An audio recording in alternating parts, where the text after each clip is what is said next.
Do you guys get it? This is exactly what he wants. Through the bars of the prison, Jack watched as an endless array of ideas and theories discussed Auntie's next move. He shuffled forward on trembling legs until the chains were taut behind him, ignoring the fresh blood seeping from under the shackles and around his raw wrists. Please stop. He whispered. Please stop. Stop it. Stop. There was no pause in the continuous stream. Something snapped. He drew a shaky breath and wailed in desperation. Why can't you hear me? Jack fell to his knees, and his legs gave way. The question he had asked himself for so long echoed over and over in his ears. Hopelessness consumed him as he realized freedom from Auntie's control never seemed more distant. He was so sick of all this. Don't worry, Jack. At least I hear you. He looked up and saw it was Auntie. Jack didn't stand and face him, and he wondered if he no longer had the strength to do so, or if there was any point. He tried to push the thought away, glancing back to his community's predictions. Auntie followed his gaze and chuckled. How blind they are to see their actions only continues to give me power and leaves you broken day by day. Jack didn't answer, though he felt a knife stab through his heart at the accuracy of Auntie's words. Surely by now they would know the effect of what they're doing, right? Right? If that was the case, why can't they stop themselves? They're not stupid, Jack. They've solved tougher riddles before. He gestured to the cell and bloody manacles. But why not this? Jack visibly winced. If I knew the answer, don't you think I would have said it? He snapped with conviction. Auntie blinked, looking mockingly upset. Oh, but Jack, I think we both know the reason. But the truth is so painful that neither of us want to say why. Truth? Jack asked carefully. He knew deep down he shouldn't listen, but he wanted some sort of answer, and he walked slowly back and forth in front of the bars, his face subtly thoughtful. He let the silence drag on until he smirked. Perhaps they know exactly what they're doing and no longer think you're worth saving. What? No. Jack stuttered, horrified. He shook his head.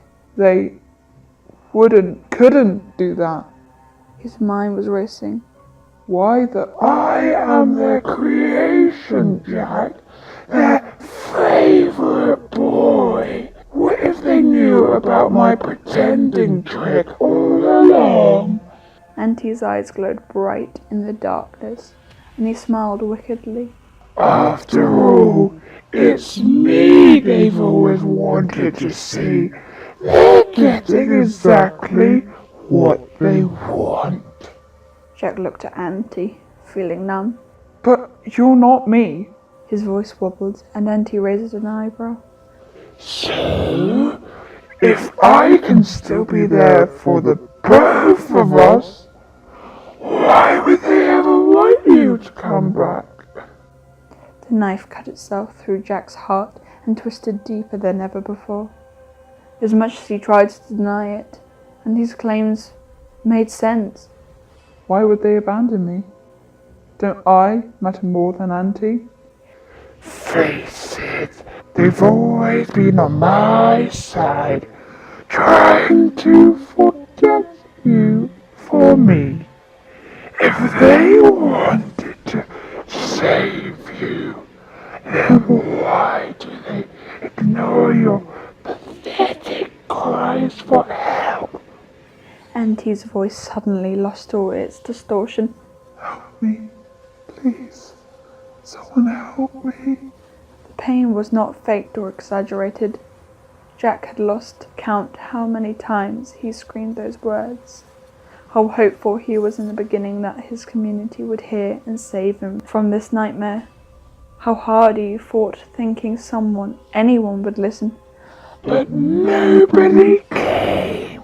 The knife twisted yet again, and with it came a spark of anger. Not at Auntie. It grew and spread inside of him like an inferno. For the first time, he accepted without doubt that this was their fault. Jack's head fell to his chest, and he began to shake. How could they let this happen? His hands clenched into fists. I thought they cared about me. He grit his teeth. If that was the case, why didn't they do anything? Why didn't they at least try? Auntie is right. I should never have believed their lies. A gentle hand rested on his shoulder. I'm sorry, Jack. Auntie sounded genuine. Jack didn't respond, but glared at the ground through eyes like slits. Do you want to talk to them? Let them know how you feel. Jack felt the rage grow within him and realized without concern that it felt good. He looked up. Yes. And he smiled, and though Jack knew he should be afraid of this gleeful expression hidden poorly on his face, that this was a huge mistake, he no longer cared. The world slowly faded into utter darkness. Harsh colours suddenly blossomed across his vision, and he looked quickly away, not used to looking at the world with his own eyes after so long. When they adjusted, Jack found himself sitting at his desk. The camera in front of him was already on and running, with his own face taking up the entire computer screen. Jack stared back at the image for several silent moments. He no longer recognized himself, but it didn't matter anymore. That wasn't his fault. He remembered what happened. He knew what kind of people they were. Reaching for the camera, he started recording.